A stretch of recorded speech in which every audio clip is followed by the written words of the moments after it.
আর শুরুতে এই মুহূর্তে যে খবর নজর রাখবো, যেহেতু বছর খুললেই 26-এর বিধানসভার ভোট রয়েছে, তার আগে নয়া স্ট্র্যাটেজি নিচ্ছে গেরুয়া শিবির। গেরুয়া শিবিরের দূরত্ব তৈরি হওয়া পুরনো নেতাদের নয়া দায়িত্ব, ভোট বৈতরণী পার হতে আদি নব্য একসঙ্গে কাজ, এমনই বার্তা বিজেপির। বছর ঘুরলেই 26-এর বিধানসভার ভোট, আর তার আগেই নয়া স্ট্র্যাটেজি এবার গেরুয়া শিবিরের। দূরত্ব তৈরি হওয়া পুরনো নেতাদের এবার নয়া দায়িত্ব দেওয়া হচ্ছে, যাতে ভোট বৈতরণী পার করা যায়। তাই এই আদি নব্য একসঙ্গে কাজ করার সিদ্ধান্ত। কি বলা হচ্ছে বিজেপির তরফে, শোনাবো আপনাদের। যারা মনে করেন দিবা স্বপ্ন দেখেন যে এই যে পুরনোদের দায়িত্ব দেওয়া হচ্ছে, এটা তৃণমূল হাড়ে হাড়ে টের পাবে 26 সালে, আমি উল্টে তাদেরকে বলছি, এরকম নিজেদের আত্মসন্তুষ্টির জন্য কথা বলে লাভ নেই। বিজেপি মাঠে নামতে পারছে না, মাঠে নামতে পারবে না। শুধু এই বিবৃতি দিয়ে, চমক দিয়ে রাজনীতি করে বিজেপি টিকতে পারবে না।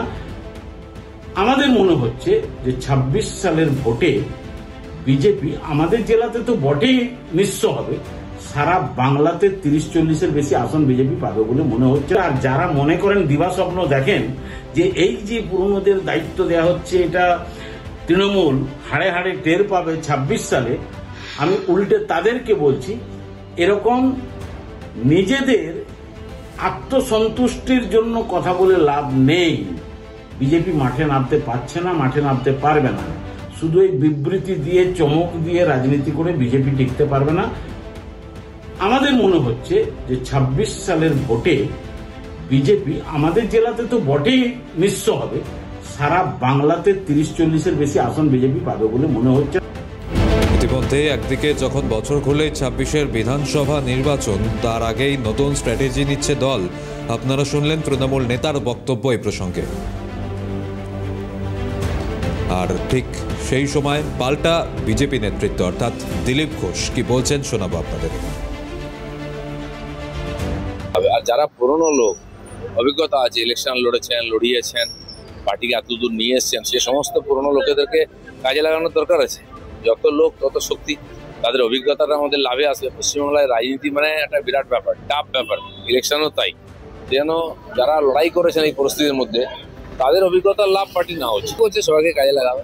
দেখা যাক, সময় আছে, সে ধীরে ধীরে সমস্ত রকম ব্যবস্থা শুরু হচ্ছে, সেরকম এটাও একটা ব্যাপার। কাজ সবাই করবে। আর যারা পুরনো লোক, অভিজ্ঞতা আছে, ইলেকশন লড়িয়েছেন, পার্টিকে এতদূর নিয়ে এসছেন, সে সমস্ত পুরনো লোকেদেরকে কাজে লাগানোর দরকার আছে। যত লোক তত শক্তি, তাদের অভিজ্ঞতাটা আমাদের লাভে আসবে।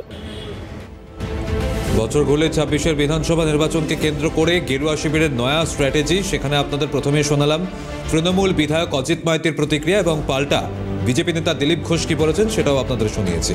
আমরা এই বিষয়ে আরো বিস্তারিতভাবে জানার চেষ্টা করব। প্রতিনিধি অভিষেক চক্রবর্তী রয়েছেন আমাদের সঙ্গে। অভিষেক, এই মুহূর্তে কি কি পদক্ষেপ নেওয়া হয়েছে বিজেপির পক্ষ থেকে?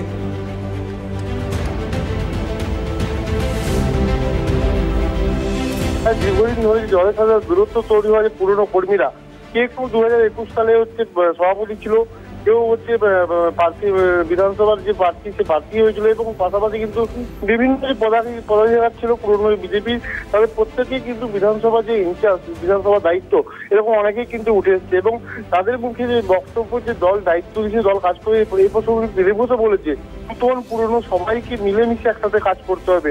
এই নিয়ে যদিও কিন্তু তৃণমূল যেটা দাবি করেছে যে এই প্রসঙ্গে, যে এটা কোন রকম শাসক দলের যে বিজেপি যে বিজেপি আই ওয়াশ করছে, চমকের রাজনীতি করছে বিজেপি, 2026-এর নির্বাচনে এর কোনো লাভ পাবে না বিজেপি, এমনটাই কিন্তু দাবি করছে। ধন্যবাদ অভিষেক। বছর ঘুরলেই 26-এর বিধানসভা ভোট,